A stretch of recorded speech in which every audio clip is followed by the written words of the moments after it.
आवाज आ रही है? यस सर, आवाज आ रही है सर।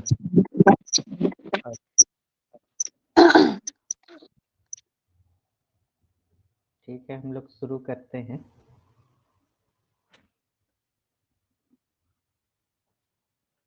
कल एक क्वेश्चन लिए थे हम लोग जिसका कि सिस्टम ऑफ इक्वेशंस दिया हुआ था, जिसका कोई सॉल्यूशन हमारा नहीं निकला। ठीक है, तो आज आगे बढ़ते हैं। कोई एक ऐसा दूसरा कोई क्वेश्चन लेते हैं जिसमें हम अब देखते हैं कि इसका सॉल्यूशन निकलेगा या नहीं। तो क्वेश्चन है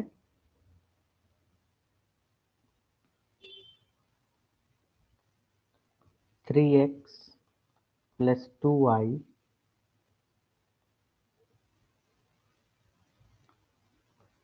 + z -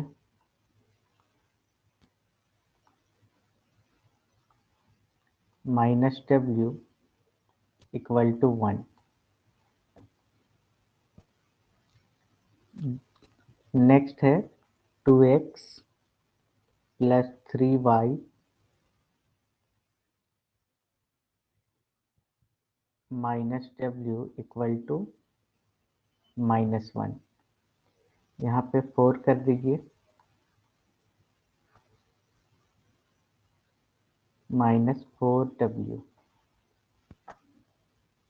थर्ड इक्वेशन है x - 6y + 3z - 8w = 7। अब इसका मैट्रिक्स फॉर्म लिखेंगे तो मैट्रिक्स फॉर्म क्या आएगा? 3 2 1 -4। सेकेंड इक्वेशन का कोफिशिएंट 2 3 0 -1। थर्ड इक्वेशन का कोफिशिएंट 1 -6 3 -8। वेरिएबल हमारे पास कितने हैं? 4, x y z w।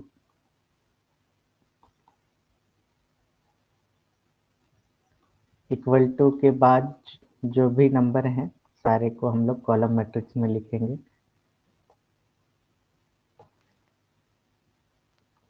ये हमारा ए मैट्रिक्स है, इसको कैपिटल X मान लेते हैं, और ये B। तो ऑगमेंटेड मैट्रिक्स लिखते हैं अब।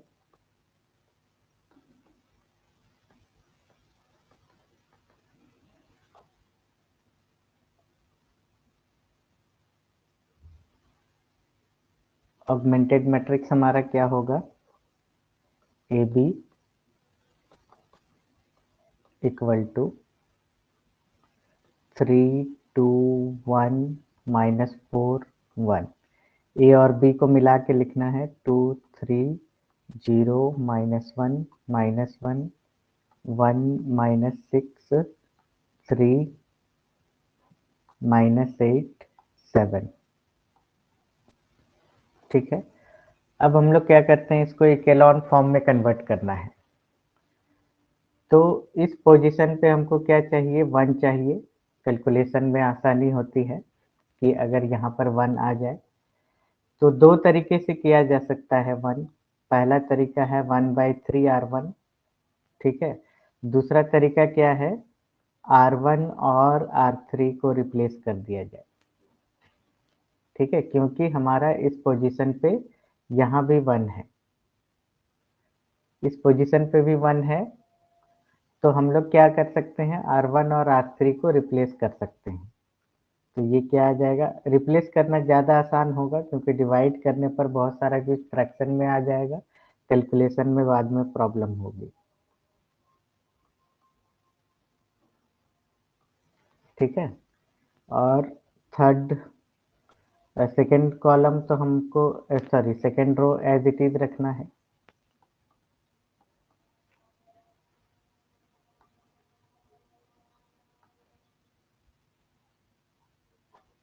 और थर्ड रो के स्थान पर हमें क्या रखना है? फर्स्ट रो।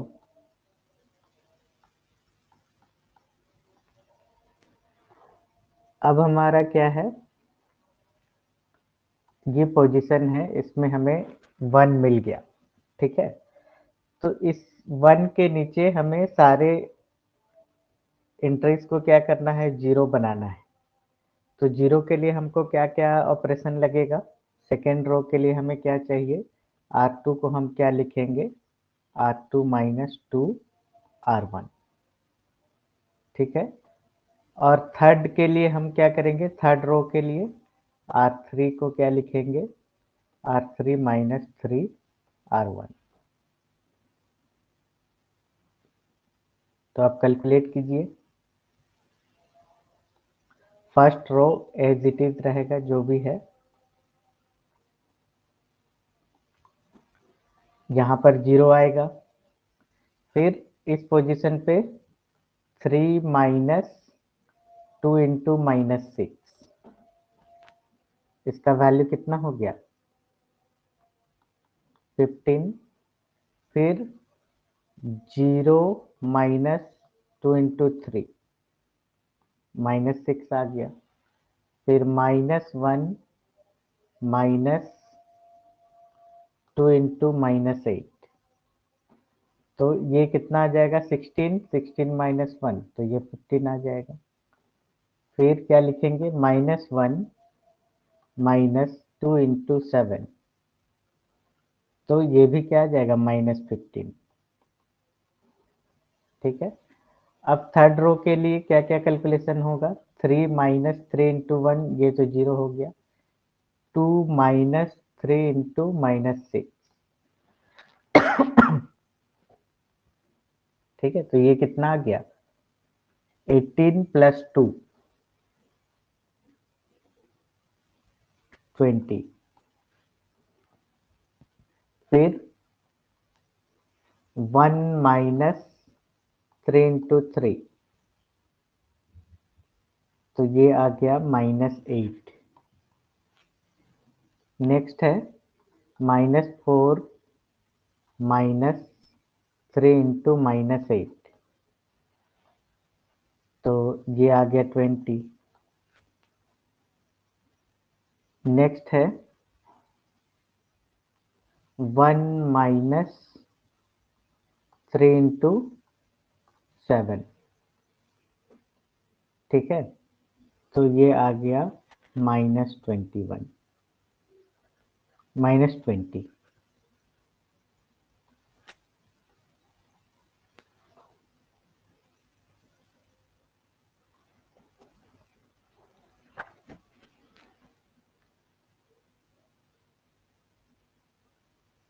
ठीक है, इसमें कोई दिक्कत नहीं है।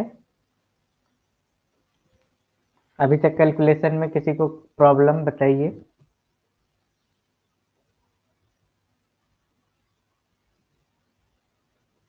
आवाज आ रही है,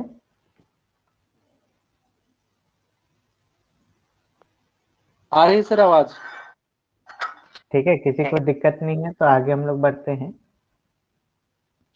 अब हमको क्या करना है, नेक्स्ट सेकेंड रो में हमको नन जीरो कौन सा मिला, सेकेंड रो में नन जीरो मिला ये। अब यहाँ पर 0 करना है, ठीक है। तो या तो पहले हम क्या करें, R2 को 15 से डिवाइड कर देते हैं, ठीक है। एक ही फ्रैक्शन आएगा तो इसीलिए डिवाइड कर देना ज़्यादा अच्छा है। केवल इस पोजीशन पे फ्रैक्शन आएगा, बाकी हमारा 1 हो जाएगा, 1 या -1। तो R2 को क्या कर देते हैं हम लोग, 1/15 R2। तो 1 माइनस 6 3 माइनस 8 7, ये 0 हो गया, ये 1 हो गया। इस पोजीशन पे -16/15, तो -2/5, ये 1 आ गया और ये -1।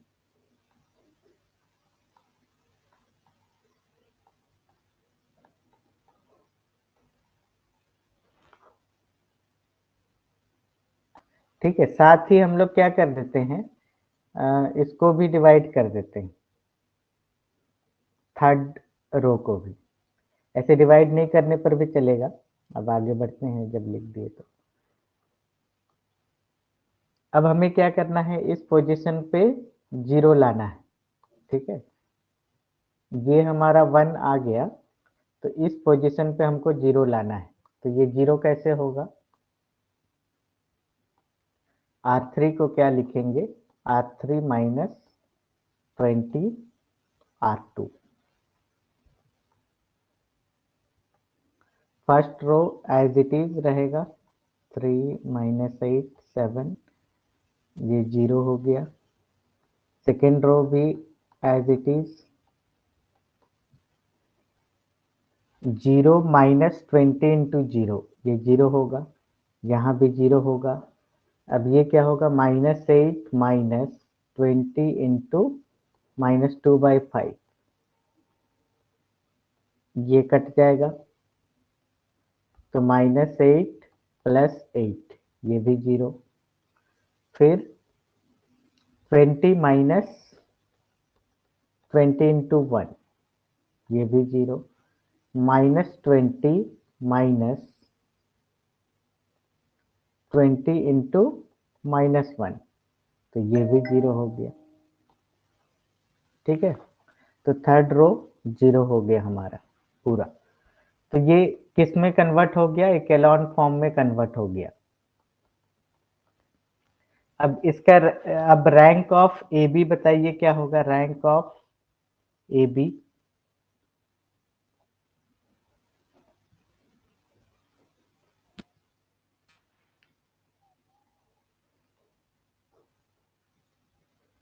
टू होगा सर।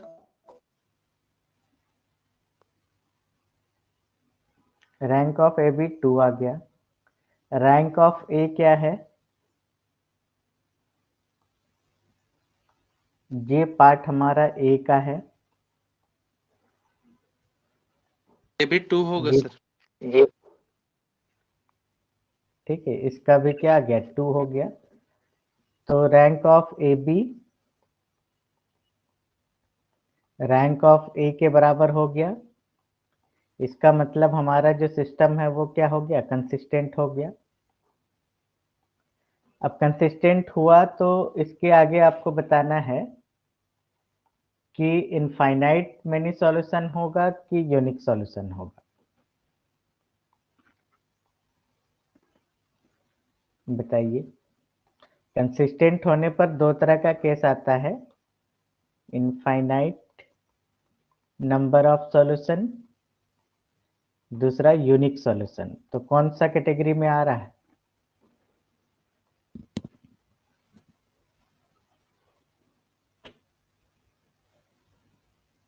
बताइए।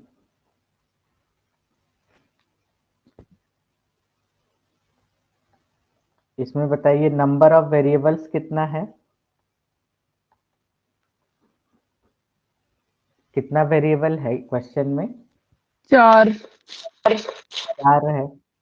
ठीक है, तो 4 है तो क्या कंडीशन आ गया हमारा? रैंक आ रहा है 2, ठीक है, और नंबर ऑफ वेरिएबल कितना है? 4।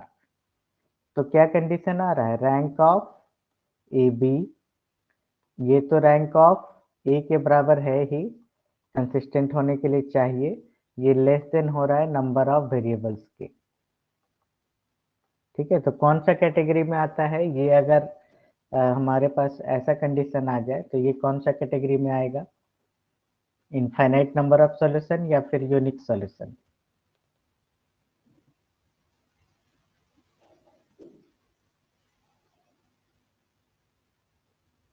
बताइए। ये किस में आएगा? Infinite number of, solution.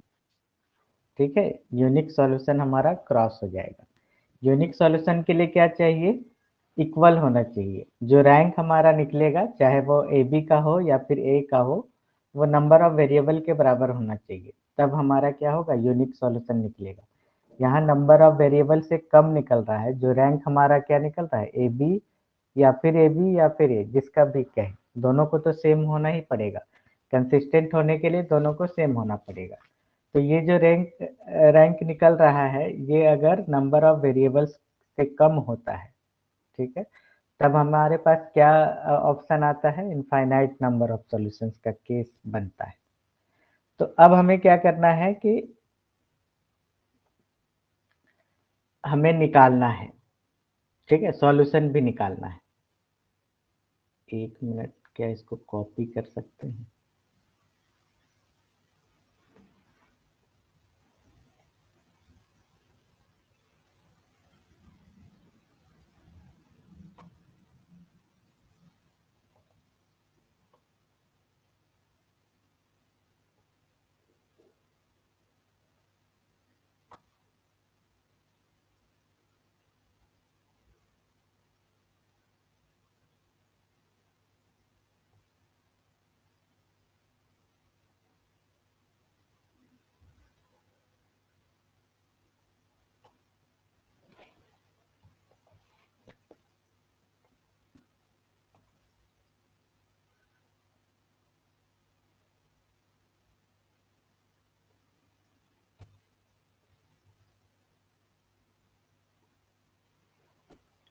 तो ये हमारा ए बी था, ठीक है।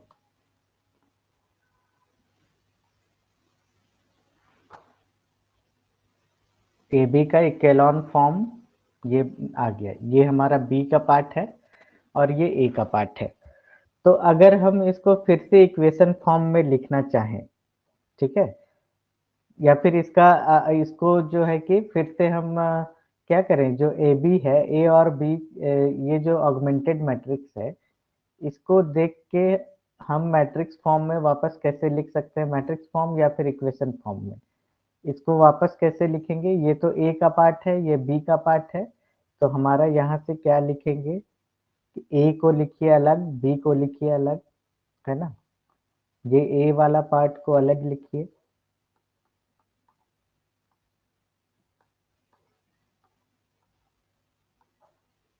वेरिएबल हमारे क्या क्या हैं इसको इंक्लूड कीजिए, एक्स वाई जेड डब्ल्यू, और बी वाले पार्ट को इधर हम लोग लिखते हैं 7 -1 0।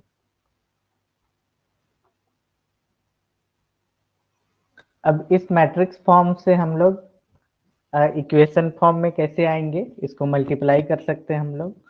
तो मल्टीप्लाई करेंगे तो क्या आएगा, x -6y + 3z -8w = 7, फिर y -2/5z + w = -1। ठीक है, ये थर्ड वाला रो तो जीरो है, तो सारा जीरो ही हो जाएगा। ठीक है, तो अब हम लोग बैक सब्स्टिट्यूशन करके एक्स वाई जेड और डब्ल्यू का वैल्यू निकाल सकते हैं। अब चूंकि यहाँ पर क्या आ गया, इनफाइनाइट नंबर ऑफ सॉल्यूशन आ गया, ठीक है। तो इनफाइनाइट नंबर ऑफ सॉल्यूशंस आया तो एक सॉल्यूशन तो होगा नहीं, पहले हम लोग कैसे देखे थे, x1 suppose x x x + y = 1 है, इसका इनफाइनाइट सॉल्यूशन आया था, है ना। तो इसका जनरल फॉर्म लिखने के लिए हम क्या कहे थे कि y = k लिखिए, तो x = क्या आएगा, x 1 - k। ठीक है, तो जनरल फॉर्म में लिखने के लिए हमें कुछ वेरिएबल को क्या करना पड़ेगा, हमको मानना पड़ेगा कि कुछ वेरिएबल इंडिपेंडेंट होंगे। ठीक है, यहाँ पर जैसे कि इसको अगर अच्छे से समझें, तो जब इनफाइनाइट नंबर ऑफ सॉल्यूशन निकलता है तो कुछ वेरिएबल इंडिपेंडेंटली हमको सेलेक्ट करना पड़ता है। जैसे x + y = 1 के केस में y का वैल्यू हम कुछ भी ले सकते हैं पूरे कॉम्प्लेक्स नंबर में, तो इसीलिए हम y को क्या मान लिए, k, और k का वैल्यू कुछ भी हो सकता है। ठीक है, k का वैल्यू यहाँ पर इंडिपेंडेंटली हम लोग सेलेक्ट कर सकते हैं। तो y का वैल्यू k लिखे, तो x का वैल्यू इस y पे डिपेंड करेगा और ये इसका वैल्यू क्या हो जाएगा, 1 - k। इस इक्वेशन से हम लोग लिखे। तो इसी तरह से यहाँ पर जब इनफाइनाइट नंबर ऑफ सॉल्यूशन हुआ तो अब हमें कुछ वेरिएबल को इंडिपेंडेंटली सेलेक्ट करना पड़ेगा। कुछ वेरिएबल इंडिपेंडेंट होंगे और कुछ वेरिएबल डिपेंडेंट होंगे। तो कितने वेरिएबल हमारे इंडिपेंडेंट होंगे, है ना, कितने वेरिएबल हमारे इंडिपेंडेंट होंगे उसका डिसीजन कैसे होगा, उसका डिसीजन होगा हमारा n - r से। आर क्या है हमारा रैंक, एन क्या है हमारा नंबर ऑफ वेरिएबल। तो इसको हम लोग दूसरे शब्दों में क्या कहते हैं, number of linearly independent solution.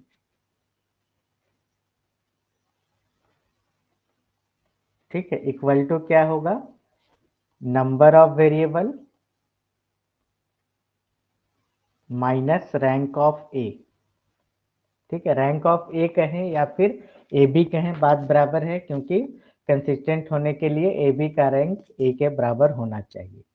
तो इसको नोटेशन में हम लोग n माइनस आर भी लिखते हैं। तो यहाँ पर क्या होगा, नंबर ऑफ इंडिपेंडेंट सॉल्यूशन कितना निकलेगा, यहाँ पर नंबर ऑफ वेरिएबल कितना है, यहाँ 4, रैंक कितना निकला 2, तो इसका वैल्यू कितना आया 2। मतलब 2 वेरिएबल हमको इंडिपेंडेंटली सेलेक्ट करना पड़ेगा। तो हम लोग को क्या करना पड़ेगा, we have to select 2 variables independently.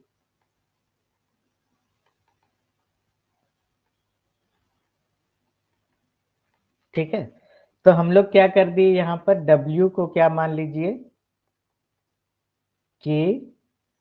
K1 मान लीजिए, और Z को क्या मान लीजिए, K2 मान लीजिए। ठीक है, W को K1 मान लीजिए, Z को K2 मान लीजिए। तो Y का वैल्यू क्या हो जाएगा, यहाँ से अगर हम लोग Y निकालते हैं तो Y का वैल्यू हो जाएगा 2/5 K2 माइनस W का वैल्यू K1। ठीक है, फिर इन सारे वैल्यू को हम फर्स्ट इक्वेशन में अगर पुट करते हैं तब क्या आएगा, एक मिनट।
तो इस y के वैल्यू को हम लोग इसमें पुट कर देते हैं। तो x minus 6 into 2/5 K2 minus K1 plus 3 K2 minus 8 K1 equal to 7। एक मिनट, यहाँ पर -1 भी है, तो यहाँ -1 भी होगा। अब इसको सॉल्व कर दीजिए, y का वैल्यू ये निकल चुका है, x का वैल्यू यहाँ से निकल जाएगा 7 plus 6 2/5 K2 minus K1 minus 1 minus 3 K2 plus 8 K1। अब इसे सिंप्लीफाई कर सकते हैं हम लोग, है ना, इसे सिंप्लीफाई कर सकते हैं। तो सिंप्लीफाई कर लीजिएगा, वो आप लोगों के लिए हम छोड़ देते हैं।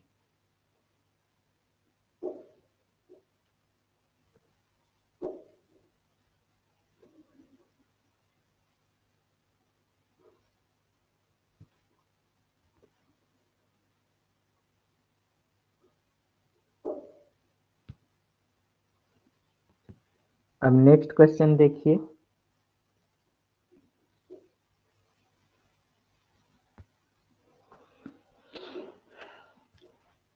अब हम लोग क्या ले लेते हैं कि सपोज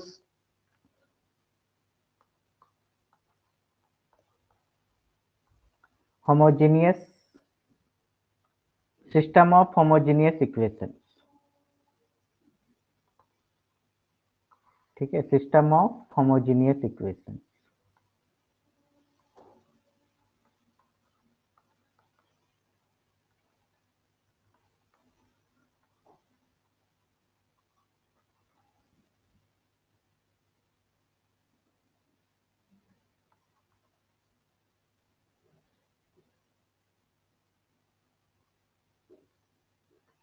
या फिर इसको ऐसे लिखिए,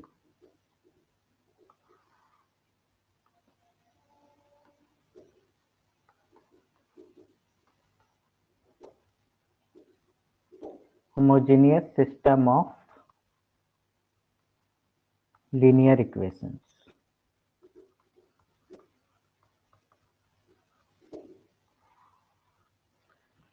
तो homogeneous system of linear equation किसको कहेंगे? अगर b का वैल्यू हमारा 0 हो जाए, कहने का मतलब किस फॉर्मेट में रहे, x इक्वल टू 0, ठीक है, तब इसे हम क्या कहेंगे? Homogeneous system of linear equation. तो पहले तो हम लोग थ्योरी रिवाइज कर लेते हैं। अगर हमारे पास ax इक्वल टू b रहे तो 3 केस हमारा आता है। क्या आता है? Rank of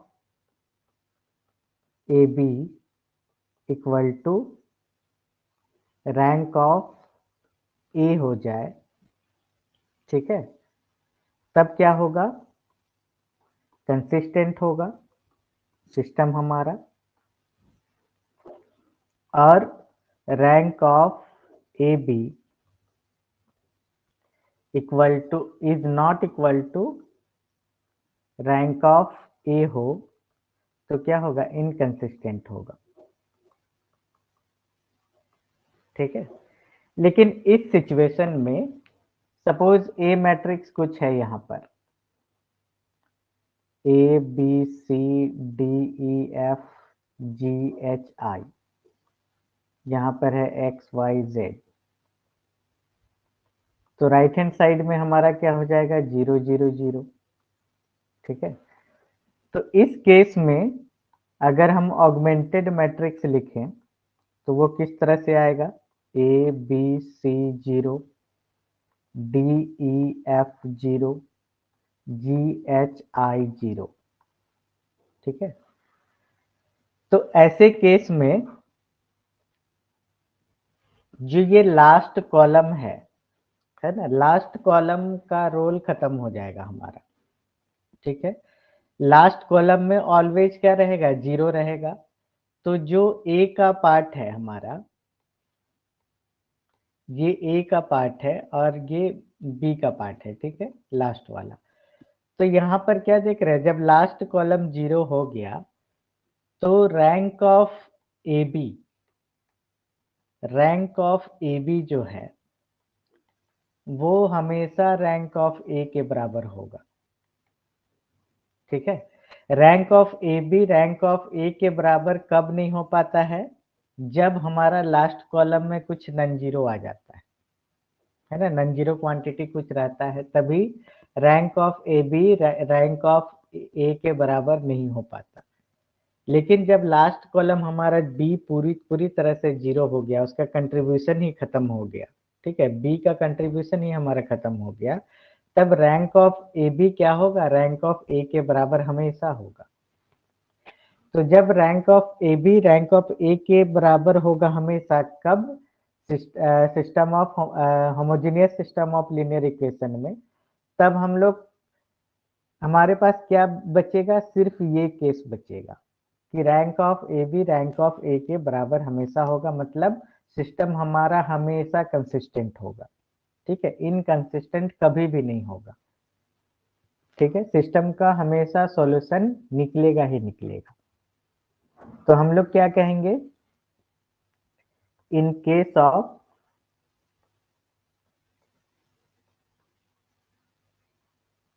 homogeneous system of linear equations,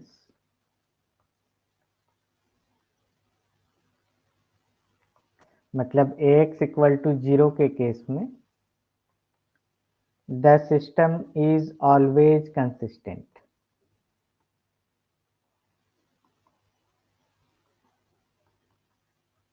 ठीक है। इसको एक थ्योरम की तरह मान लीजिए कि हमेशा सिस्टम कंसिस्टेंट होगा, सॉल्यूशन नहीं निकलने का सवाल ही इसमें नहीं आता है, ठीक है। तो अब इसके बाद अब हम लोग देखते हैं कि जब कंसिस्टेंट होगा तो इसमें भी हमारे दो भाग होंगे, है ना, दो पार्ट में बटेगा ये।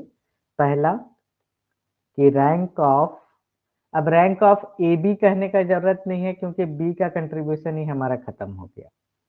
तो रैंक ऑफ ए अगर less than number of variables हो गया तब क्या होगा, इनफाइनाइट नंबर ऑफ सॉल्यूशंस। ठीक है, और रैंक ऑफ ए अगर नंबर ऑफ वेरिएबल के बराबर हो गया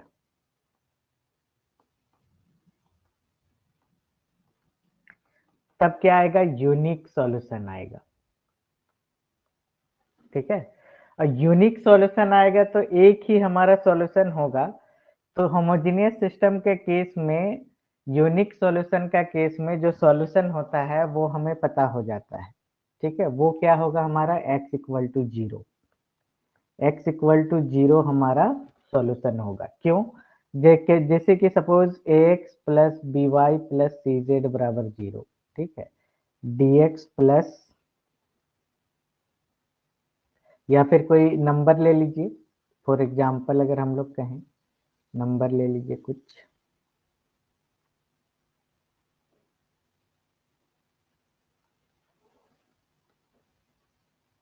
जैसे x plus y plus z equal to zero, y plus z equal to zero, ऐसे 2y प्लस जेड, फिर 3x प्लस, यहाँ भी कुछ ले लीजिए, plus y minus z equal to zero. ठीक है, इसका एक सॉल्यूशन तो ऑलवेज हम लोग लिख सकते हैं, x equal to zero, y equal to zero और z इक्वल टू जीरो। ये ऑलवेज क्या होगा, इसको सेटिस्फाई करेगा। Left hand side right hand side के बराबर हो जाएगा अगर x का वैल्यू जीरो, y का वैल्यू जीरो और z का वैल्यू जीरो अगर हम लोग डालेंगे। तो यहाँ पर एक solution homogeneous system of equation का एक सॉल्यूशन हमको ऑलवेज पता होता है, और वो सॉल्यूशन क्या होता है कि सारे वेरिएबल का वैल्यू जीरो, ये हमेशा हमें पता होता है। तो अब दो दो दो बातें कह रहे हैं हम लोग, एक तरफ कहते हैं कि यूनिक सॉल्यूशन है, एक ही सॉल्यूशन है, और दूसरी तरफ कहते हैं कि जीरो जीरो जीरो एक सॉल्यूशन हमें पता है। कहने का मतलब वन एंड ओनली सॉल्यूशन क्या होगा, जीरो होगा। ठीक है, इसका मतलब ये होता है कि जीरो हमारा क्या है, यूनिक सॉल्यूशन जो हमारा निकल रहा है किस केस में, जब rank of A number of variable के बराबर हो रहा है तब यूनिक सॉल्यूशन निकलेगा, और एक सॉल्यूशन हमको ऑलवेज पता होता है तो वही सॉल्यूशन हमारा होगा, उसके अलावा कोई भी सॉल्यूशन नहीं होगा। ठीक है, अब इसको हम लोग दूसरे तरीके से भी देख सकते हैं। कैसे,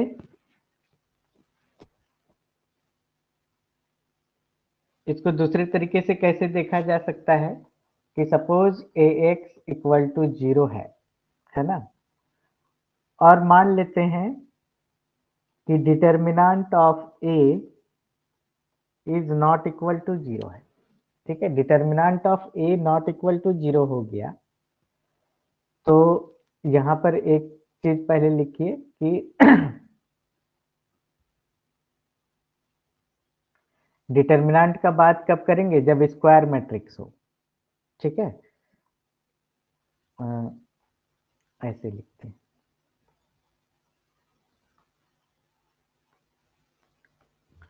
अब यहाँ पर रैंक ऑफ ए क्या हो गया, नंबर ऑफ वेरिएबल के बराबर हो गया। ठीक है, तो rank of A number of variable के बराबर हो गया, इसका मतलब क्या हो गया कि सबसे पहले तो ये स्क्वायर मैट्रिक्स है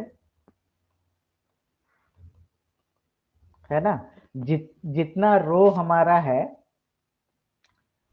उतना ही कॉलम हो गया यहाँ पर। ठीक है ना, रैंक हम लोग कैसे देखते हैं, नंबर ऑफ नॉन जीरो रोज। ठीक है, नंबर ऑफ नॉन जीरो रोज हमारा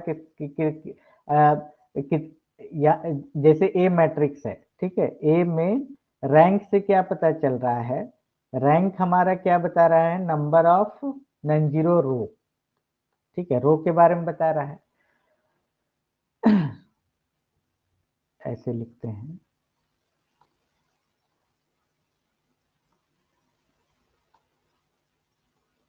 रैंक ऑफ ए हमें क्या बताता है? नंबर ऑफ नॉन जीरो रोज के बारे में बताता है, ठीक है। और नंबर ऑफ वेरिएबल, आप गौर करेंगे, ए मैट्रिक्स और एक्स मैट्रिक्स को हम लोग मल्टीप्लाई कर रहे हैं, तो मल्टीप्लाई कब पॉसिबल होता है? दो मैट्रिक्स को मल्टीप्लाई अगर हम करेंगे तो दो मैट्रिक्स का मल्टीप्लिकेशन कब पॉसिबल होता है? जब पहले मैट्रिक्स के कॉलम की संख्या, है ना, दूसरे मैट्रिक्स के रो की संख्या के बराबर हो, ठीक है। और x में रो की संख्या कितनी है? जितना नंबर ऑफ वेरिएबल है, ठीक है। तो नंबर ऑफ वेरिएबल हमारा क्या बता रहा है? नंबर ऑफ कॉलम के बारे में बता रहा है, ठीक है। अब जब number of non zero rose number of column के बराबर हो गया, कहने का मतलब ये क्या है? स्क्वायर मैट्रिक्स हो गया, ठीक है ना। ये हमारा क्या हो गया? स्क्वायर मैट्रिक्स हो गया। मतलब ऐसा स्क्वायर मैट्रिक्स हुआ जिसका determinant not equal to zero है ना, जिसका determinant not equal to zero है। कहने का मतलब इसमें एक भी जीरो रोज नहीं है, ठीक है, इसमें एक भी जीरो रोज नहीं है। तो ये क्या है?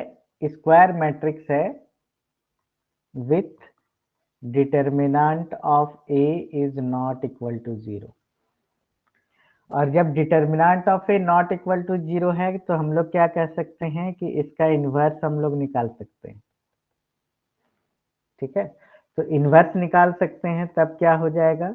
हम लोग ए इन्वर्स को प्री मल्टीप्लिकेशन ऐसे कर सकते हैं, और जब ए इन्वर्स को मल्टीप्लाई कर रहे हैं तो ए इन्वर्स और ए मल्टीप्लाई होके आई बन जाएगा। आई मतलब आइडेंटिटी मैट्रिक्स। ये आइडेंटिटी मैट्रिक्स बन जाएगा तो एक्स का वैल्यू क्या आ जाएगा? जीरो आ जाएगा, ठीक है। सिमिलरली हम लोग क्या करते हैं? नॉन होमोजेनियस के केस में भी हम लोग ऐसा कर सकते हैं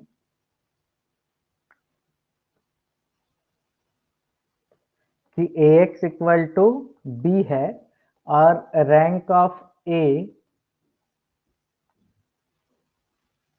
नंबर ऑफ वेरिएबल के बराबर हो जाता है। मतलब ये स्क्वायर मैट्रिक्स है और इसका determinant not equal to zero है, मतलब ए इनवर्स निकाल सकते हैं। तो यहाँ भी x का वैल्यू तब क्या हो जाएगा? ए इनवर्स बी आ जाएगा। तो ये हम लोग डायरेक्ट कैलकुलेशन भी कर सकते हैं कि अगर determinant of A not equal to zero आया तो इसका सॉल्यूशन हम लोग डायरेक्टली निकाल सकते हैं। किसके मदद से? ए इनवर्स पहले निकालिए, उसको बी से मल्टीप्लाई कर दीजिए तो हमारा सॉल्यूशन निकल सकता है। तो इतनी सारी बातें हम लोग देखिए। अब कुछ क्वेश्चन बना लेते हैं। नेक्स्ट क्वेश्चन है 7x2 plus 9x3 equal to 0, 2x1 plus x2 minus x3 equal to 0, 5x1 plus 6x2 plus 2x3 equal to 0।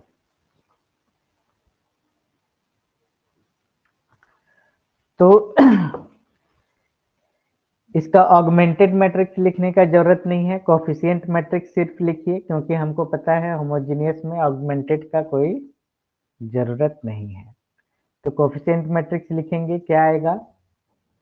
0, 7, 9, 2, 1 minus 1, 5, 6, 2, ठीक है। तो इस पोजीशन पे हमको क्या चाहिए? 1 चाहिए। तो इसके लिए हम क्या कर देते हैं? R1 और R2 को इंटरचेंज कर देते हैं। तो क्या आएगा 2 1 -1 0 7 9 और 5 6 2। ठीक है, अब इस पोजीशन पे 1 करते हैं हम लोग, तो R1 को क्या लिखेंगे 1/2 R1। तो ये आ गया 1 1/2 -1/2 0 7 9 5 6 2। इस पोजीशन पे ऑलरेडी 0 आ चुका है, इस पोजीशन पे हमको 0 करना है, तो हम क्या लिखेंगे R3 -5 R1 1/2 -1/2 0 7 9 5 -5 into 1 0 हो गया 6 -5 into हाफ, तो ये कितना हो गया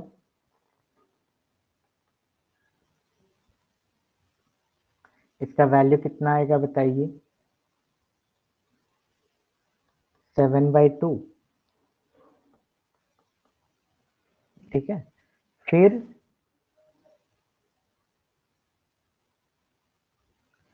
2 माइनस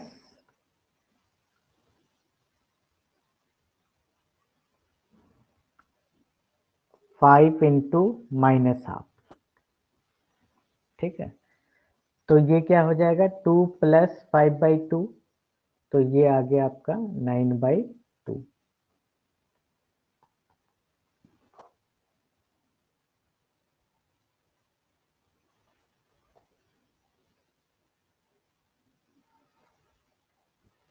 तो अब यहाँ पर देख सकते हैं कि ये रो और ये रो में क्या फर्क है R2 इक्वल टू या R3 इक्वल टू क्या है हाफ ऑफ R2। ठीक है, तो इसका मतलब क्या हो गया कि R2 को अगर हम हाफ से मल्टीप्लाई करके घटा देंगे तो R3 हमारा कंप्लीटली 0 आ जाएगा, है ना। तो R3 तो क्या लिखेंगे R3 -1/2 R2, है ना, क्योंकि हमको क्या करना है ये जो पोजीशन है सेकेंड रो में पहला नॉन जीरो के बाद जो आएगा उसके नीचे जो है हमको 0 करना है, तो यहाँ पर 0 करना है। तो इसके लिए हम क्या ऑपरेशन लगाए R3 को R3 -1/2 R2, तो 1/2 -1/2 0 7 9 और ये हो गया 0 0 0। ठीक है, तो अब हमारा इक्वेशन क्या बनेगा, इसको देख के हम लोग इक्वेशन लिखेंगे कैसे x + half x1 + half x2 minus half x3 equal to 0 7x2 + 9x3 equal to 0। ठीक है,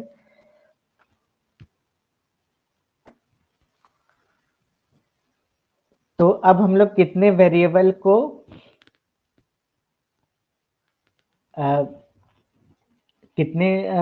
को हम लोग क्या करेंगे अच्छा इसका रैंक कितना आया बताइए, सबसे पहले तो इसका रैंक बताइए, rank of A.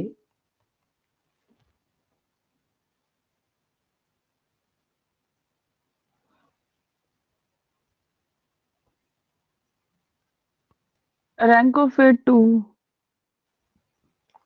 Rank of A कितना आ गया 2 आ गया। 2 है। 2 आ गया, ठीक है। तो यहाँ पर क्या करेंगे नंबर ऑफ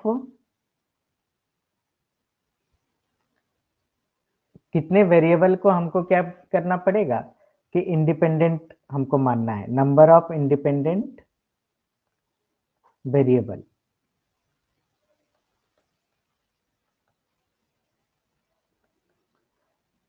तो टोटल वेरिएबल 3 है -2 कर देंगे n - r तो ये कितना आ गया 1।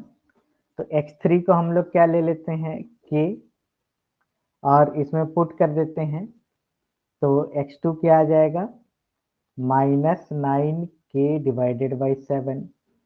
ठीक है, फिर इसमें हम लोग पुट कर देंगे x1 plus half -9/7k minus half k equal to 0। अब यहाँ से x1 का वैल्यू आप लोग निकाल सकते हैं। तो ये हमारा क्या हो गया, सेट ऑफ सॉल्यूशन हो गया।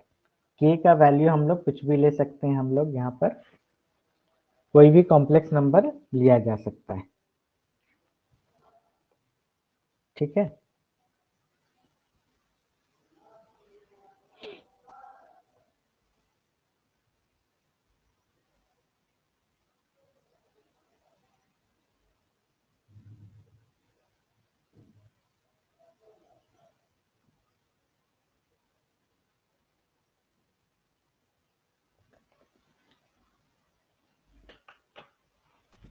तो आज इतना ही रखते हैं, या फिर एक दो क्वेश्चन ऑब्जेक्टिव देख लेते हैं हम लोग।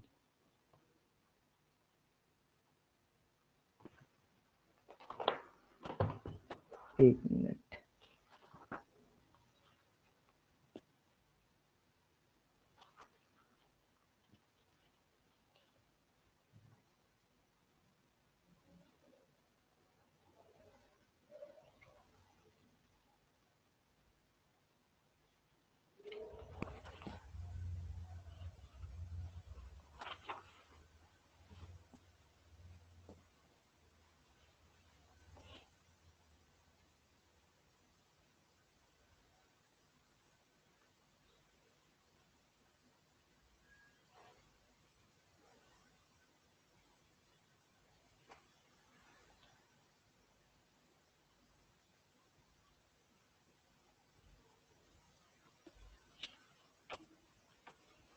अच्छा, इसमें हम लोग क्या करते हैं, इसमें एक थोड़ा सा चेंज कर लीजिए। अभी नंबर ऑफ इंडिपेंडेंट सॉल्यूशन के बारे में बाद में बात करेंगे, जब हम लोग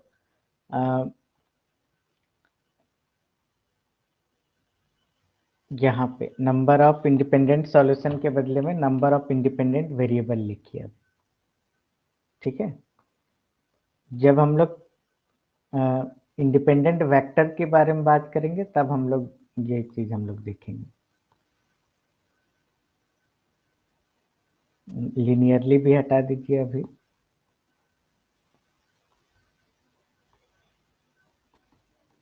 नंबर ऑफ इंडिपेंडेंट वेरिएबल। ठीक है,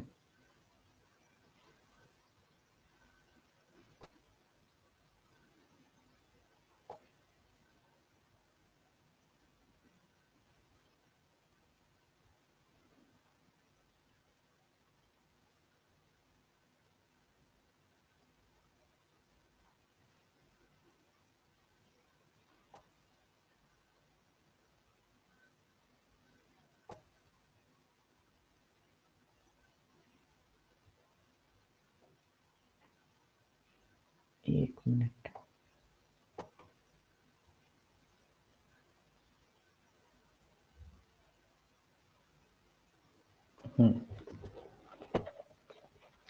तो रैंक से रिलेटेड ही कुछ क्वेश्चन ले लेते हैं अभी।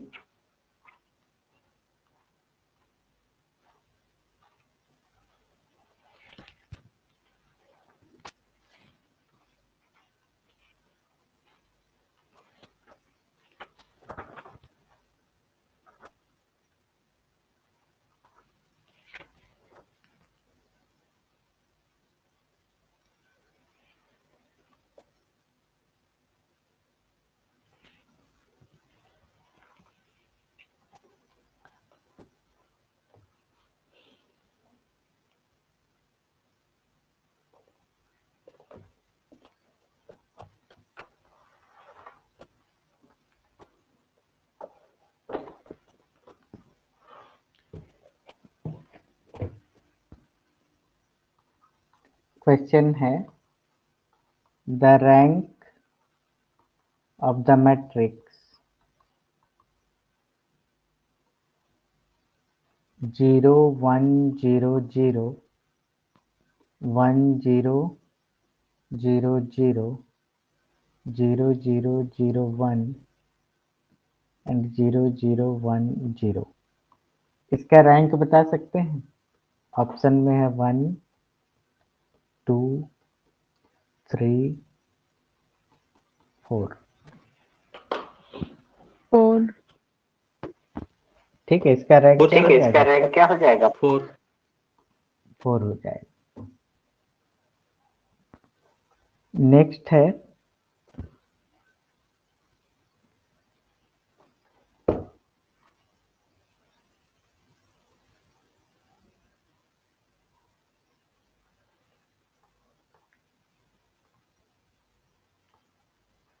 Rank of the matrix.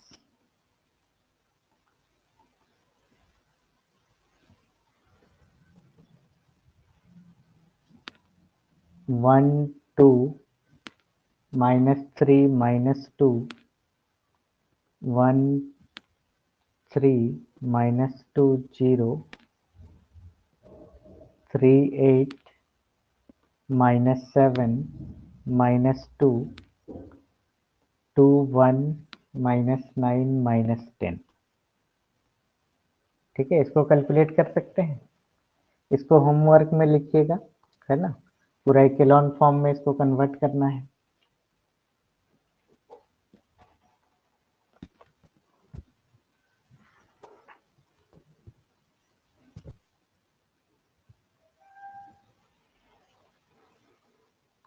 Next question देखिए, इसमें भी रैंक डिटरमाइन करना है। 1 1 1 1 1 1 2 2 2 2 1 2 3 3 3 1 2 3 4 4 फिर 1 2 3 4 5। इसका रैंक बताइए। ये तो जल्दी से कैलकुलेट हो जाना चाहिए।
सर 4 रैंक आएगा। तो इसमें R2 को क्या करते हैं? R2 - R1। ठीक है, तो ये क्या आ जाएगा? 0 1 1 1 1। ठीक है, फिर यहां पर देखिए, इसी तरह से हम लोग करते जाएंगे, है ना। इसमें आ जाएगा 0 R3 - R1 करेंगे, या फिर ऐसे कर दीजिए। इसको थोड़ा सा स्पीड से अगर कैलकुलेशन करना चाहें आप लोग,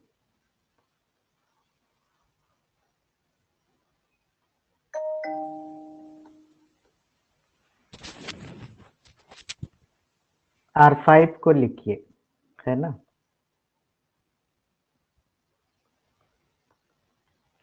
R4 को क्या कीजिए, R5 माइनस R4, है ना। R4 को क्या कर दीजिए, R5 माइनस R4। तो देखिए ये क्या आ जाएगा, 0 0 0 0 1, ठीक है। फिर R3 को क्या लिखिए, जस्ट उल्टा काम कर रहे हैं हम, ठीक है। R5 माइनस R3, तो ये क्या आ जाएगा, 0 0 0 1 यहाँ पर आएगा, और यहाँ पर क्या आ जाएगा, 2। फिर इसी तरह से 0 R5 माइनस R2 करेंगे, तो 0 0 यहाँ पर 1 आ जाएगा, यहाँ पर 2, और ये 3 आ जाएगा। मतलब यहाँ पर हम क्या किए, R5 माइनस R4, इस पोजीशन पे क्या किए, R5 माइनस R3, इस पोजीशन पे क्या किए, R5 माइनस R2, और यहाँ पर क्या कर रहे हैं, R5 माइनस R1। तो 0 1 2 3 4, ठीक है। अब क्या करते हैं हम कि इसको एक्सचेंज कर सकते हैं हम लोग, एक दूसरे रो को, एक रो को दूसरे रो से एक्सचेंज कर सकते हैं। तो एक्सचेंज के दौरान हम क्या कर दिए, ये पहला वाला को, नहीं लास्ट वाले रो को पहले में ले गए, 1 2 3 4 5, ठीक है। और पहले वाले को क्या कर दिए, सेकंड में ले गए, तो 0 1 2 3 4 हो जाएगा। फिर सेकंड वाले को फिर नीचे खिसका दिए, थर्ड में, ऐसे आ जाएगा। थर्ड वाले को फोर्थ में ले आए, 0 0 0 1 2, और फोर्थ वाले को फिफ्थ में ले आए, ठीक है, 0 0 0 0 1। अब बताइए इसमें रैंक कितना आ रहा है, 5 आ रहा है सर। ठीक है। तो रैंक हमारा कितना हो गया, 5 हो गया। तो कैलकुलेशन जैसा भी कीजिए, लेकिन शॉर्ट भी किया जा सकता है, इस तरह से के क्वेश्चन को थोड़ा शॉर्ट कैलकुलेशन से भी निकाला जा सकता है, ठीक है। और आप यूजुअली जैसे हम लोग किए थे वैसे भी आप लोग निकालेंगे तो इसका रैंक आपका 5 निकल जाएगा। तो इतना ही आज रखते हैं, नेक्स्ट क्लास में हम लोग आगे बढ़ेंगे। तो इसका बुक आप लोग खरीद लीजिएगा, इसमें बहुत सारा क्वेश्चन दिया हुआ है, तो वो आप लोग को प्रैक्टिस करना है।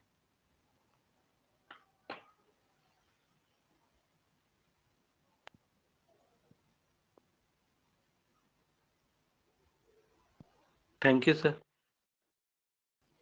Okay, thank you. Thank you, sir.